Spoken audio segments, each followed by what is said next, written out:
Horas, Shalom. Selamat hari Minggu. Selamat hari Minggu. Minggu Quasidimodo Geniti tanggal 24 April 2022 dengan tema berubah oleh perjumpaan dengan Kristus. Kita akan mulai acara kita. Mari kita saat teduh sejenak.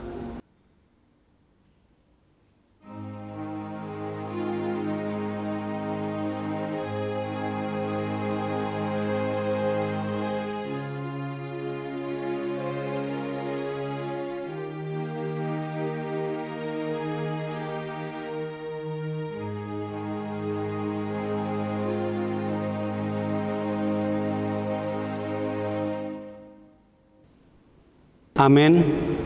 Mari kita angkat pujian dari buku nyanyian HKBP nomor 23 ayat 1 sampai 2. Kami datang ya Tuhan.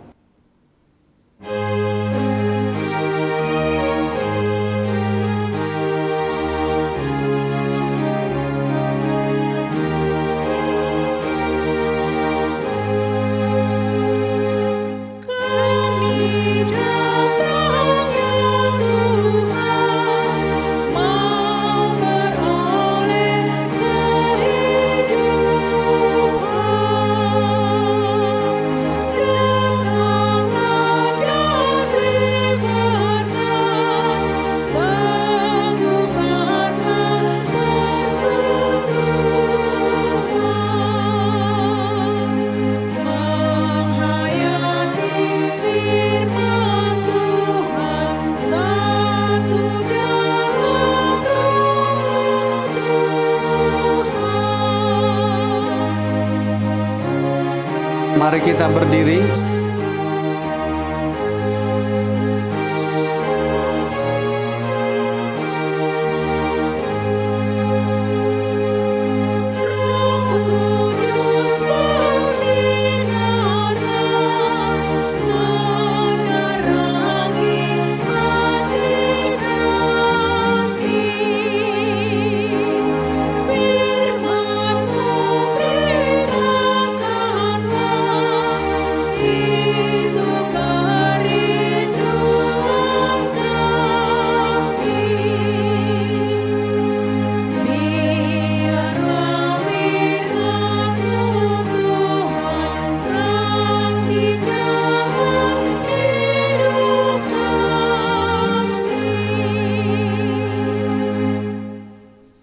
Di dalam nama Allah Bapa dan nama anaknya Tuhan Yesus Kristus dan nama Roh Kudus yang menciptakan langit dan bumi. Amin. Dan jadilah sama seperti bayi yang baru lahir, yang selalu ingin akan air susu yang murni dan yang rohani, supaya olehnya kamu bertumbuh dan beroleh keselamatan, jika kamu benar-benar telah mengecap kebaikan Tuhan. Haleluya.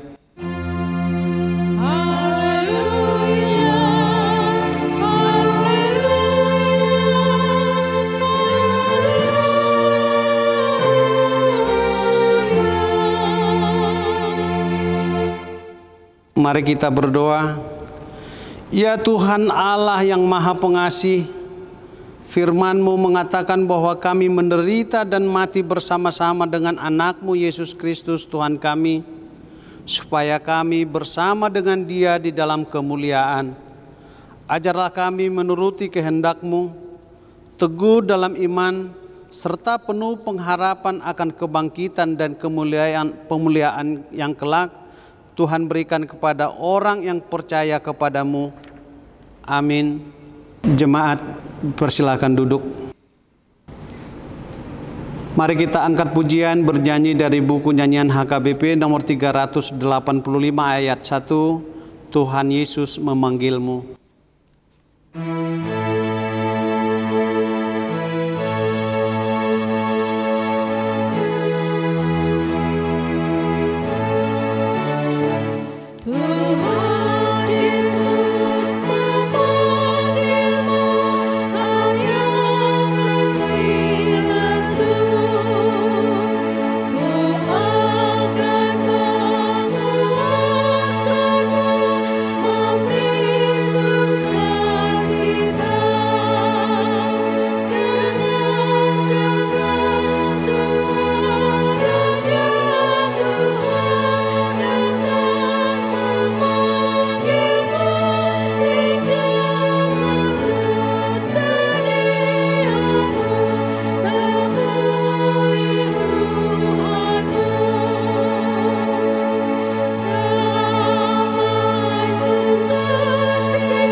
Marilah kita mendengar hukum Taurat Tuhan untuk hari Minggu ini dari hukum Taurat kelima hingga ke-10.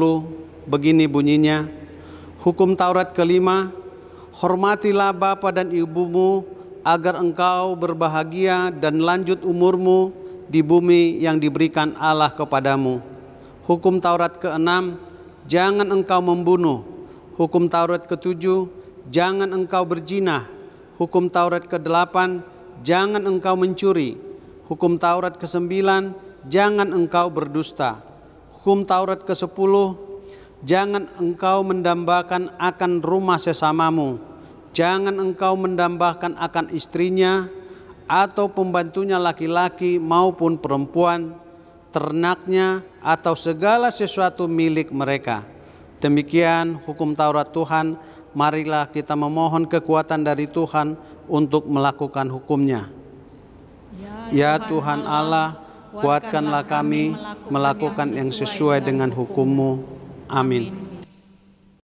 Mari kita angkat pujian bernyanyi dari buku nyanyian HKBP nomor 394 ayat 1 dan 2, Kau Yesus Tuhanku.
Jemaat berdiri.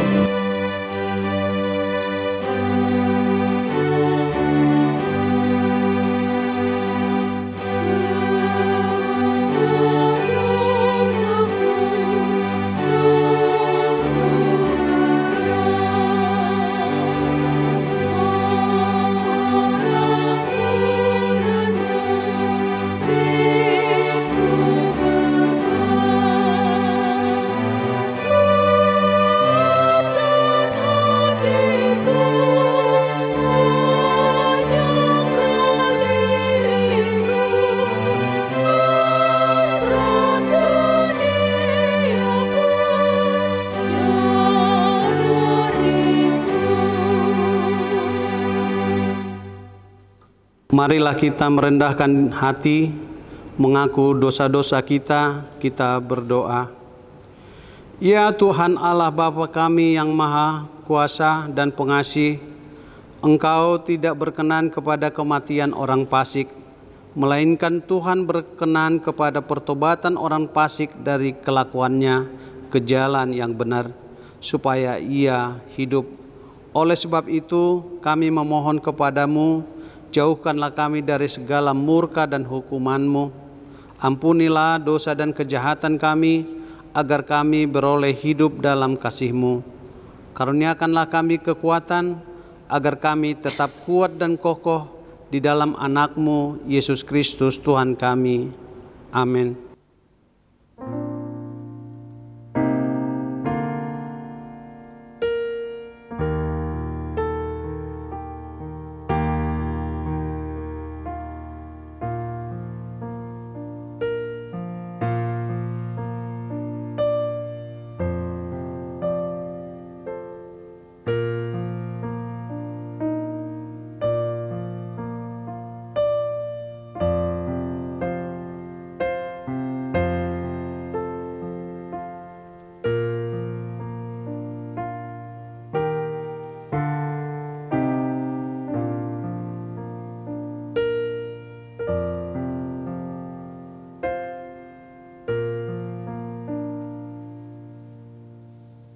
Marilah kita mendengarkan janji Tuhan tentang pengampunan dosa. Marilah kepadaku semua yang letih lesu dan berbeban berat, aku akan memberi kelegaan kepadamu. Pikullah kuk yang kupasang dan belajarlah kepadaku, karena aku lemah lembut dan rendah hati, dan jiwamu akan mendapat ketenangan. Sebab kuk yang kupasang itu enak dan bebanku pun ringan. Kemuliaan di tempat Allah yang Maha Tinggi. Amin. Mari kita angkat pujian dari buku nyanyian HKBP nomor 753 ayat 1, Tiap Langkahku.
Marilah kita membaca firman Tuhan, epistel di hari Minggu ini, yaitu dari kitab Mazmur 37 ayat 34 sampai dengan 40. Kita baca secara responsoria. Nantikanlah Tuhan dan tetap ikutilah jalannya, maka Ia akan mengangkat engkau untuk mewarisi negeri, dan engkau akan melihat orang-orang fasik dilenyapkan. Aku melihat seorang fasik yang gagah sombong, yang tumbuh mekar seperti pohon aras Libanon. Ketika aku lewat, lenyaplah ia. Aku mencarinya, tetapi tidak ditemui. Perhatikanlah orang yang tulus dan lihatlah kepada orang yang jujur, sebab pada orang yang suka damai akan ada masa depan. Tetapi pendurhaka akan dibinasakan bersama-sama, dan masa depan orang-orang fasik akan dilenyapkan. Orang-orang benar diselamatkan oleh Tuhan. Ia adalah tempat perlindungan mereka pada waktu kesesakan. Kita bersama-sama. Tuhan menolong mereka dan meluputkan mereka. Ia meluputkan mereka dari tangan orang-orang fasik dan menyelamatkan mereka, sebab mereka berlindung padanya. Demikian pembacaan firman Tuhan. Berbahagialah orang yang mendengarkan firman Allah serta memeliharanya. Amin. Kita angkat pujian bernyanyi dari buku nyanyian HKBP nomor 361 ayat 4 dan 5. Oh alangkah baiknya.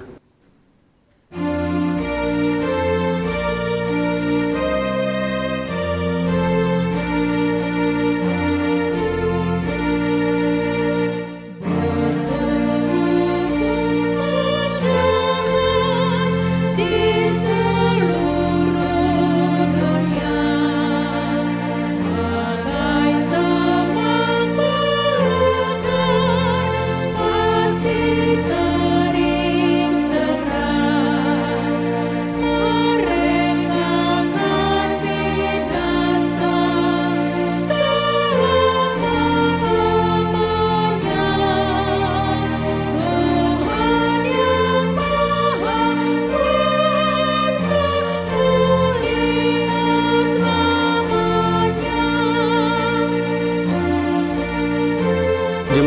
diundang berdiri.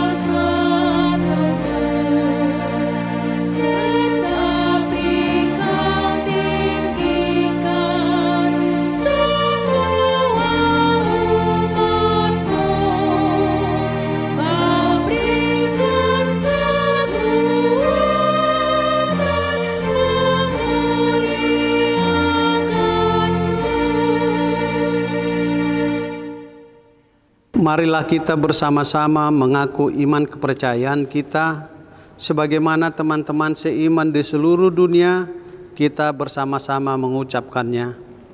Aku percaya kepada Allah, Bapa yang Maha Kuasa, Khalik langit dan bumi. Aku percaya kepada Yesus Kristus, anaknya yang tunggal Tuhan kita, yang dikandung dari Roh Kudus, lahir dari anak darah Maria, yang menderita sengsara di bawah pemerintahan Pontius Pilatus, disalibkan, mati dan dikuburkan, yang turun ke dalam kerajaan maut, pada hari yang ketiga bangkit pula di antara orang mati, naik ke surga dan duduk di sebelah kanan Allah, Bapa yang Maha Kuasa. Dari sana akan datang kelak untuk menghakimi orang yang hidup dan yang mati. Aku percaya kepada Roh Kudus, dan adanya satu gereja yang kudus dan am, persekutuan orang-orang kudus, pengampunan dosa, kebangkitan daging, dan hidup yang kekal. Amin. Kita angkat pujian, kita bernyanyi dari buku nyanyian HKBP nomor 697 ayat 1 dan 2. Jika aku ikut Tuhan, sambil mengumpulkan persembahan.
Damai sejahtera Allah yang melampaui segala akal, kiranya mengawal hati saudara-saudara sekalian di dalam Kristus Yesus Tuhan kita.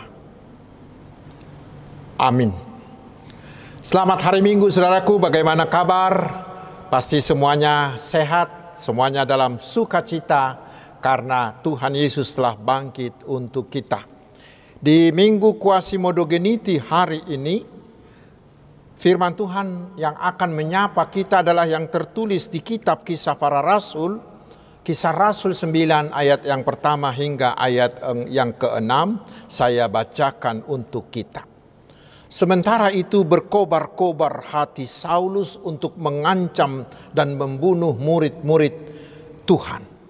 ia menghadap imam besar dan meminta surat kuasa daripadanya untuk dibawa kepada majelis-majelis Yahudi di Damsyik, supaya jika ia menemukan laki-laki atau perempuan yang mengikuti jalan Tuhan, ia menangkap mereka dan membawa mereka ke Yerusalem. Dalam perjalanannya ke Damsyik, ketika ia sudah dekat kota itu, tiba-tiba cahaya memancar dari langit mengelilingi dia. Ia rebah ke tanah, dan kedengaranlah olehnya suatu suara yang berkata kepadanya, "Saulus, Saulus, mengapakah engkau menganiaya aku?" Jawab Saulus, "Siapakah engkau, Tuhan?" Katanya, "Akulah Yesus yang kau aniaya itu. Tetapi bangunlah dan pergilah ke dalam kota. Di sana akan dikatakan kepadamu apa yang harus kau perbuat." Demikian firman Tuhan. Saudaraku yang diberkati oleh Tuhan Yesus, setelah gereja berdiri di hari Pentakosta, langsung muncullah para penyesat, para penganiaya, terutama dari orang-orang Yahudi. Mereka melakukan segala usaha untuk menghentikan penyebaran berita Injil tentang Tuhan Yesus dan ingin menghapus nama Tuhan Yesus dari muka bumi ini. Tujuan mereka adalah kekristenan itu harus dimusnahkan sampai ke akar-akarnya. Petrus dan Yohanes ditangkap dan diadili di hadapan mahkamah agama Yahudi.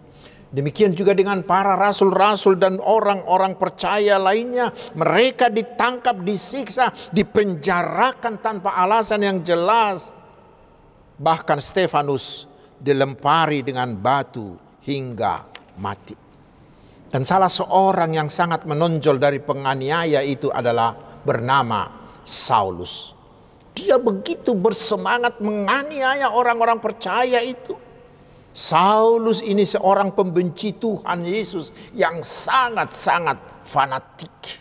Dia seorang yang hebat dalam intelektualitasnya karena dia dididik di salah satu universitas terbaik pada masa itu di Tarsus, di bawah didikan Gamaliel, salah seorang pengajar, bahkan seperti profesor terhebat di kalangan orang Yahudi. Dan Saulus itu seorang Farisi. Farisi itu sebuah kelompok yang sangat disegani dan memiliki aturan yang sangat ketat, terutama tentang Taurat. Saulus ini juga memiliki kewarganegaraan Romawi. Karena itulah dengan segala cara dia menindas orang-orang percaya itu. Dan untuk menguatkan itu, Saulus itu meminta surat kuasa dari imam besar di Yerusalem, sehingga bila Saulus menangkap murid-murid Yesus di mana saja, orang-orang Romawi yang menjajah Israel dan orang-orang di sekitarnya dapat membiarkannya begitu saja dan menganggap penangkapan itu sebagai urusan agama Yahudi. Dengan demikian maka Saulus semakin leluasa untuk melakukan penindasan, penyiksaan terhadap orang-orang percaya itu. Dan dia sangat menginginkan agar semua murid-murid Yesus itu dihukum mati. Kita baca di Kisah 26 ayat 10. Sauluslah yang menjadi pemimpin gerakan pembasmian terhadap murid Yesus. Dan dengan melakukan itu, Saulus merasa bangga, menganggap dirinya sebagai orang yang giat bekerja bagi Tuhan. Itu dia katakan di Kisah Rasul 22 ayat 3 hingga ayat 5. Dan semuanya itu dia anggap sebagai sebuah keuntungan. Kita baca itu di Filipi 3 ayat 5 hingga ayat 6. Saudaraku, sebenarnya melihat kekejaman yang dilakukannya itu, Saulus itu dapat dikategorikan sebagai orang yang tidak mungkin lagi mau bertobat. Namun saudaraku, keadaan kemudian berbalik. Ternyata Tuhan Yesus lebih berkuasa dari Saulus itu. Ketika Saulus mengejar orang-orang percaya ke arah Damsyik, di perjalanan Tuhan Yesus menangkap dia.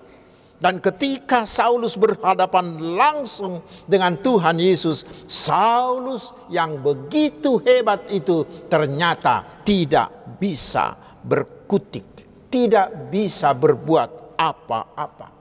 Bahkan oleh kemuliaan Tuhan Yesus yang berhadapan dengan dia, Saulus menjadi rebah dan bahkan menjadi buta. Karena ternyata kekuatan dan kehebatan Saulus yang luar biasa itu sama sekali tidak ada apa-apanya ketimbang kuasa Tuhan Yesus yang adalah anak Allah dan yang sudah mengalahkan kuasa dosa dan kuasa iblis melalui kebangkitannya itu. Lalu Saulus ditangkap oleh Tuhan Yesus. Saulus yang datang ke Damsyik untuk menangkapi murid-murid Tuhan Yesus, sekarang dialah yang ditangkap oleh Tuhan Yesus. Dan hebatnya lagi, dia kemudian mendengar suara dari sorga yang mengatakan, "Saulus, Saulus, mengapa engkau menganiaya aku?" Itu membuat Saulus semakin bingung. Lalu dia bertanya, "Siapakah engkau, Tuhan?" Dan Yesus memberi jawaban, "Akulah Yesus yang engkau aniaya itu." Saudaraku, jawaban ini, jawaban dalam suara itu bagaikan petir yang menyambar jiwanya dan menusuk dalam ke hati sanubari Saulus, menghantam seluruh kehidupannya. Karena ternyata Yesus yang sangat dia benci karena dia anggap sebagai penyesat itu ternyata adalah Allah sendiri. Allah yang sedang dia bela dengan menganiaya pengikut-pengikut Yesus itu adalah Tuhan Yesus yang sedang berbicara kepadanya. Lalu kemudian dia disadarkan bahwa yang dia aniaya selama ini bukanlah pengikut Tuhan Yesus, bukanlah gereja, bukanlah murid-murid, melainkan Allah sendiri yang hadir di dalam Tuhan Yesus. Saudaraku, mungkin ketika rebah, Saulus sudah berharap bahwa Tuhan akan menghabisinya, akan mengambil nyawanya. Dia menunggu itu, menunggu saat itu dalam ketegangan. Namun setelah dia menunggu, hal itu tidak terjadi. Tetapi yang terjadi justru sebuah suruhan. Tuhan Yesus selanjutnya mengatakan, "Bangunlah dan pergilah ke dalam kota. Di sana akan dikatakan kepadamu apa yang harus kau perbuat." Dan hebatnya, Saulus langsung menurut. Bila selama ini dia merasa hebat melawan Tuhan Yesus, sekarang dia tunduk dan menuruti apa yang dikatakan oleh Tuhan Yesus. Lalu dia mau pergi dengan dipapah oleh teman-temannya. Dan kemudian Tuhan mengubah namanya dari Saulus menjadi Paulus.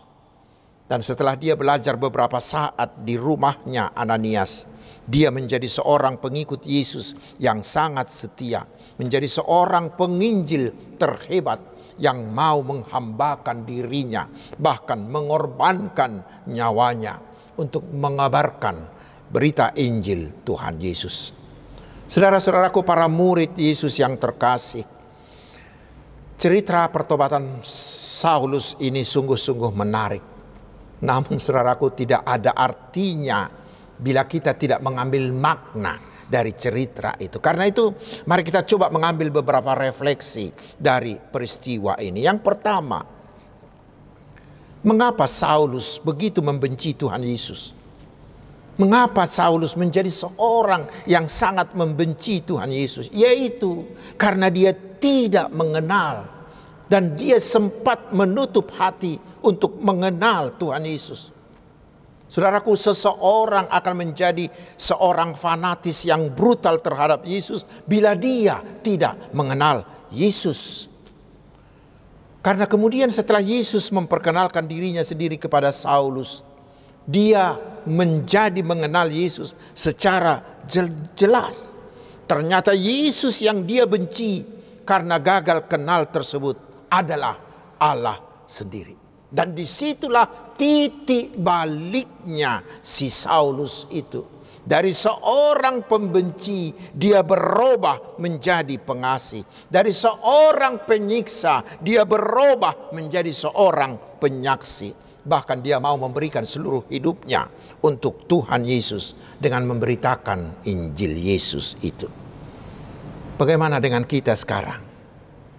Mengapa masih banyak orang yang enggan, bahkan yang menolak untuk memberitakan Injil Yesus? Mengapa? Jangan-jangan saudaraku, kita belum mengenal Yesus dengan sangat jelas. Kita kasih contoh. Seseorang yang sangat mengagumi makanan atau sesuatu barang, maka dia akan menyebarluaskannya di media sosialnya dengan mengatakan recommended, bukan? Demikian juga dengan kita. Bila kita mengenal Yesus dengan sangat jelas bahwa dialah satu-satunya juru selamat yang sempurna, bukankah kita akan memberitahukan, bukankah kita akan menyebarluaskan itu kepada semua orang dengan mengatakan Jesus recommended? Tetapi mengapa masih banyak dari kita yang tidak melakukannya? Apakah karena kita belum mengenal Yesus dengan benar seperti Saulus tadi? Biarlah kita yang menjawab itu di hati kita masing-masing. Yang kedua, ketika Saulus bertanya, "Siapakah engkau Tuhan?"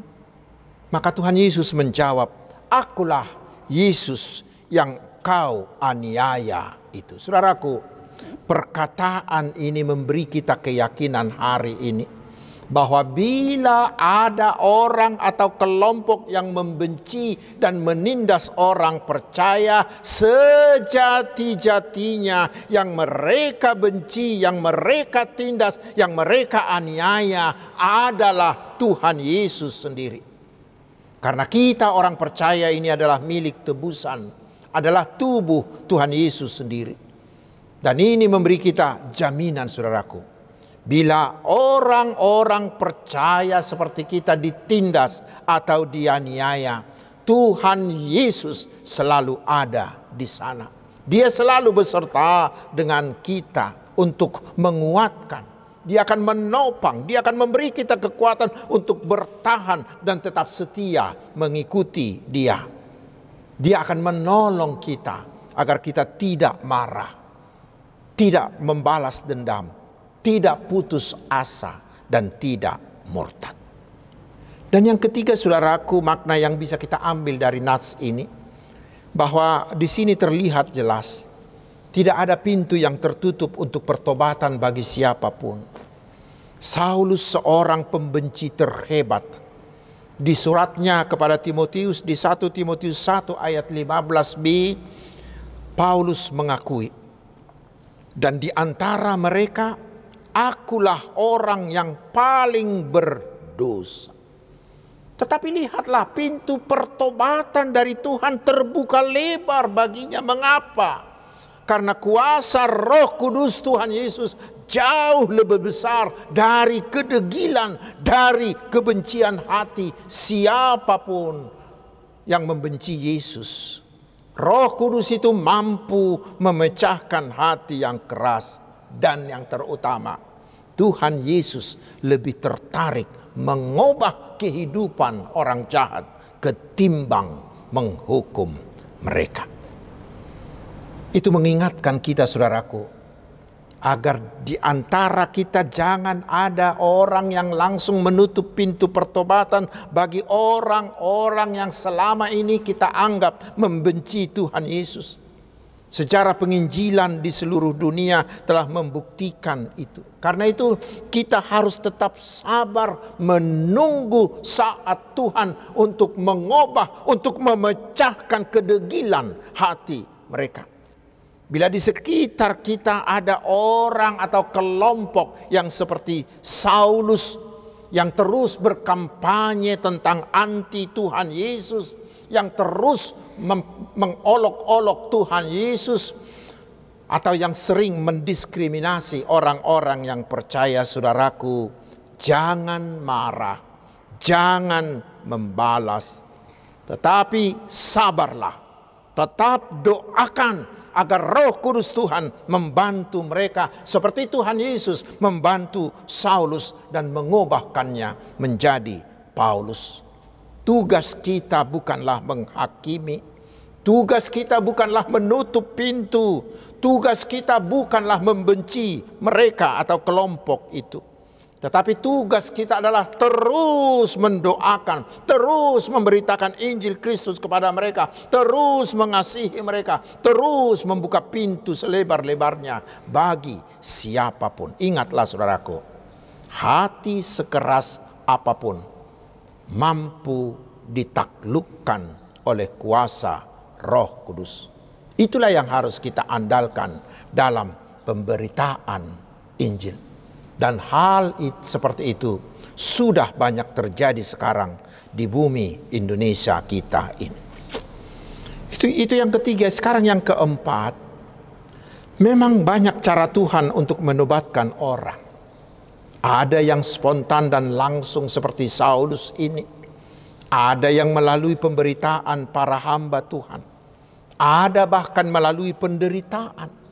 Ada yang melalui mujizat. Dan semua hasilnya itu sama, tidak ada perbedaan. Karena semuanya menjadi murid Tuhan Yesus. Ingatlah, cara Tuhan memanggil seseorang menjadi pengikutnya tidaklah menentukan tanda kutip kelas imannya dan kedudukannya di dalam gereja. Dan yang kelima, setelah Tuhan Yesus memanggil, Saulus itu langsung taat dan menurut. Mari kita baca di ayat 5. Tetapi ingat, ini hanya ada di dalam bahasa Batak Toba, ya, dan di King James Version. Tidak ada di bahasa Indonesia.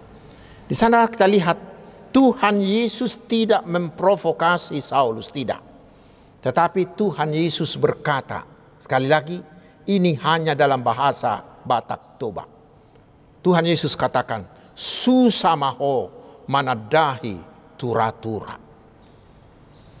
Terjemahannya kira-kira, sukar bagimu menendang ke galah rangsang. Galah rangsang atau prik itu adalah tongkat yang berujung runcing yang digunakan untuk menggiring lembu jantan. Sehingga bila Tuhan Yesus mengatakan itu kepada Saulus, itu berarti bahwa pada saat itu Tuhan Yesus memperlakukan Paulus seperti lembu yang akan dididik. Dan Tuhan Yesus memasang galah rangsang pada dia. Bila Paulus memberontak, bila Paulus terus-menerus melawan, maka ia akan sakit sendiri. Tetapi sebaliknya, bila Paulus mau taat menuruti yang dikatakan Tuhan Yesus, maka dia akan aman. Sesudah itu ini juga masih dalam bahasa Batak. Ada pertanyaan Saulus di ayat 6 mengatakan, dia mabahenokku Tuhan dipangido roham. Terjemahannya kira-kira, Tuhan, apa yang Tuhan minta yang harus kulakukan? Saudaraku, ini adalah sebuah pertanyaan penyerahan diri. Saulus yang dulunya begitu kuat itu, begitu bengisnya itu, sekarang tunduk, sekarang taat, sekarang mau menyerahkan seluruh hidupnya bagi Tuhan Yesus. Sesudah itu Tuhan Yesus menyuruh dia untuk bangkit dan berjalan ke Yerusalem, dan Tuhan akan mendidik dia di sana. Dan setelah itulah Saulus diubahkan menjadi Paulus yang mau taat setaat-taatnya melakukan semua perintah Yesus dan mau memberitakan Yesus. Saudaraku, itu sekarang mengingatkan kita bahwa bila kita terus-menerus melawan Tuhan Yesus, maka kita akan susah sendiri. Susah mahita manadahi tura-tura. Orang yang terus-menerus melawan Tuhan Yesus, ingat, hidupmu akan semakin hancur bukan oleh Tuhan, tetapi oleh perilakumu itu sendiri. Tetapi bila kita mau menerima Tuhan Yesus seperti Paulus ini, maka kita akan taat kepada Dia. Kita mau melakukan kehendak-Nya, dan itulah kebahagiaan sejati. Itulah sukacita sejati. Karena itu hari ini, terimalah Dia.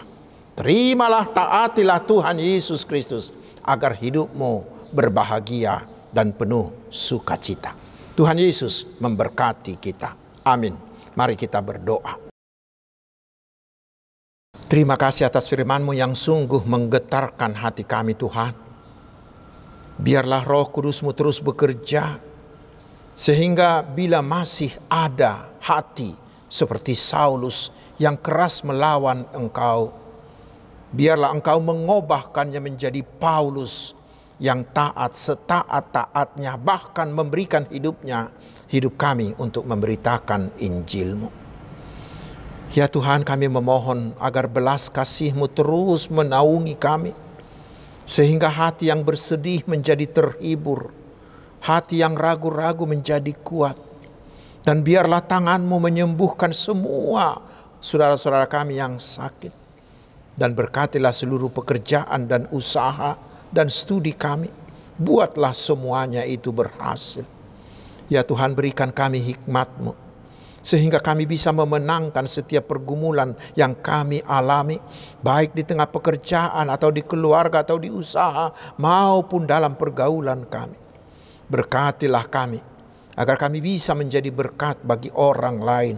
Hidup kami menjadi terang bagi sekitar kami, dan melalui kami banyak orang yang memuji nama-Mu.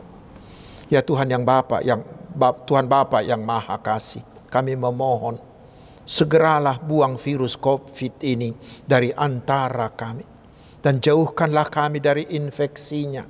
Berkatilah semua usaha dari semua pihak untuk memutus rantai penularan COVID ini. Ya Tuhan, berkatilah gereja-gereja-Mu di seluruh dunia ini.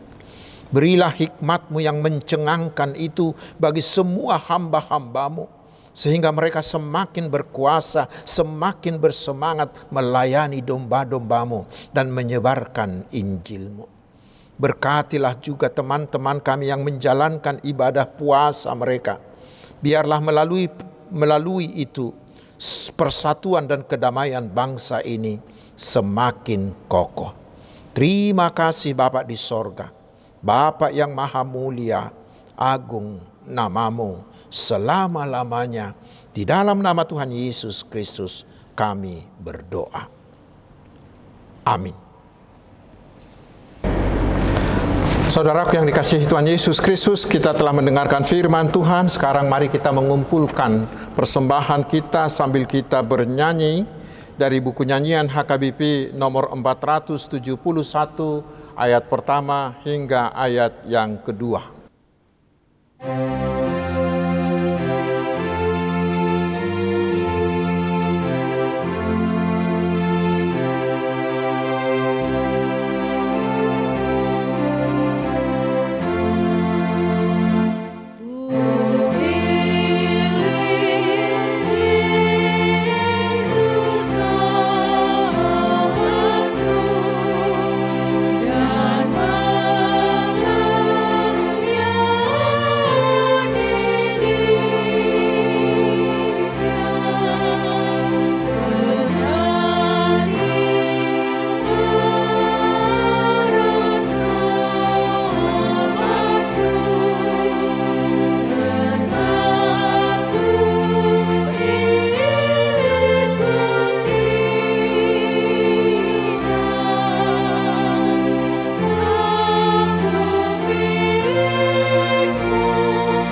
Jemaat kami undang untuk bangkit berdiri.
Marilah kita berdoa untuk menyerahkan persembahan kita kepada Tuhan. Ya Allah Bapa kami yang di sorga, kami mengaku bahwa Tuhan adalah sumber dari segala karunia yang melimpah dalam hidup kami masing-masing. Sebahagian daripada karunia itu kami serahkan kembali sebagai persembahan kami kepada Tuhan. Terimalah dan berkatilah persembahan umat-Mu ini, agar dapat kami pergunakan untuk pekerjaan dan pelayanan kerajaan Tuhan di dunia ini. Bukalah hati kami untuk mengenal betapa banyak berkat dan karunia yang kami peroleh dari Tuhan, supaya kami senantiasa bersyukur kepadamu di dalam nama Yesus Kristus Tuhan kami. Amin.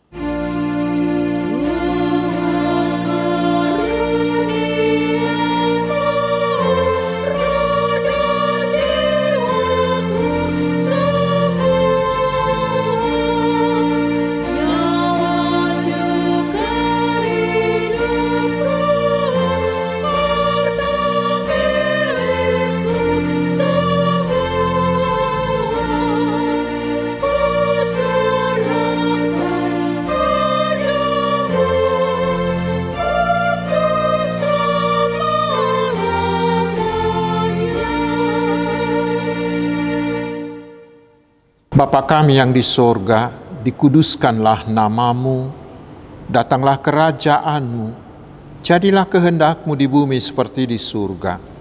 Berikanlah kami pada hari ini makanan kami yang secukupnya, dan ampunilah kami akan kesalahan kami, seperti kami juga telah mengampuni orang yang bersalah kepada kami. Dan janganlah membawa kami ke dalam pencobaan, tetapi lepaskanlah kami daripada yang jahat.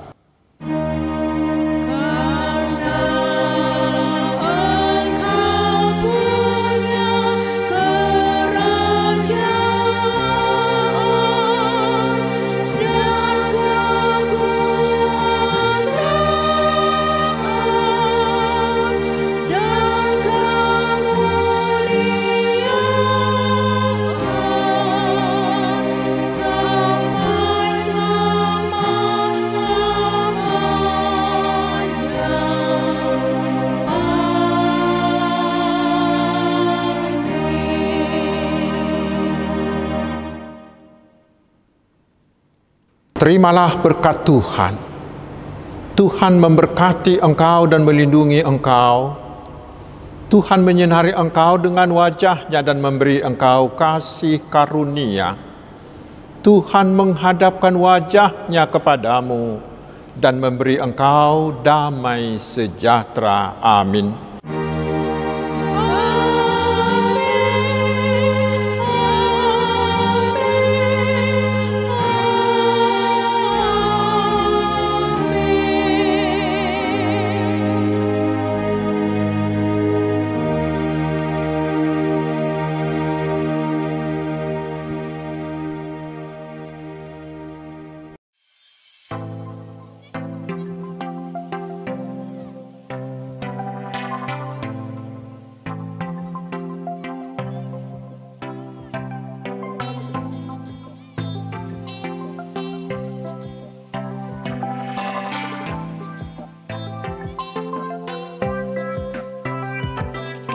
Yesus.